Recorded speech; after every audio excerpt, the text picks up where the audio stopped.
রাজধানীর বাজারগুলোতে তুলনামূলক কম দামে মিলছে প্রায় সব ধরনের সবজি, ফলে কিছুটা স্বস্তিতে ক্রেতারা। তবে এই সময়ে মাছের সরবরাহ পর্যাপ্ত থাকলেও পুরোপুরি নিয়ন্ত্রণে আসেনি দাম। অন্যদিকে মুরগির দামও আগের চেয়ে চড়া। ক্যালেন্ডারের পাতায় বছর পেরিয়ে গেলেও ভাগ্যের খুব একটা পরিবর্তন হয়নি 50 হাবিবুর রহমানের। চড়া মূল্যের বাজারে তাল মেলাতে না পেরে প্রায় দাঁড়াতে হয় টিসিবির লাইনে। এখন সব জিনিসের দাম বেড়ে গেছে, মুরগির মাংস, গরুর মাংস, তারপরে এই মাছ, হয়তো তরকারির ব্যাপারে একটু আছেন এখন সিজনলি তরকারির হিসাবটা ঠিক আছে। এক যুগ ধরে হোটেল ব্যবসায়ী জয়নালের জীবনযাত্রা হয়েছে আরও কঠিন। পণ্যের দামের সাথে বাড়েনি ব্যবসার লাভের পরিমাণ। নিচের দামটা অনেক বেশি, যে আমি ব্যবসার প্রফিট কিন্তু বাড়ে নাই, বরং আরও নিচের দিকে নামছে।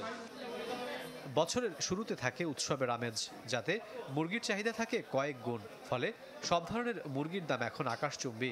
মাছের দাম কমলেও তা এখনও সাধারণের নাগালে আসেনি। আলু পেঁয়াজের দাম নেমেছে 60-এর ঘরে। সিজন তো ব্যবসায়ী একটু বেশি আমদানি, আর মুরগিটাও আমদানি কম। আর মুরগির দাম এখন কোয়া হলো 360 টাকা কেজি, আর দেশি মুরগি 530 টাকা কেজি। পাবদা গেলে 400 হয়েছে 350, বোয়ালা গেলে 700 হয়েছে 550, 600। আলুর দামও মোটামুটি কম। আগে গত বছর এই আলু ছিল 80 টাকা, এখন এটা 60 টাকা, 50 টাকার মধ্যে, 55 টাকা, 60 টাকার মধ্যে চলে আসছে। সরবরাহ বাড়ায় শীতকালীন সবজি মিলছে 30 থেকে 40 টাকায়। Rakib Al Jabed, channel 24, Dhaka. Colour expert, germ zap এবং মাইল্ড অন হ্যান্ডস টেকনোলজি সমৃদ্ধ অরিক্স ক্রিস্টাল ওয়াশ আপনার লন্ড্রি এক্সপার্ট।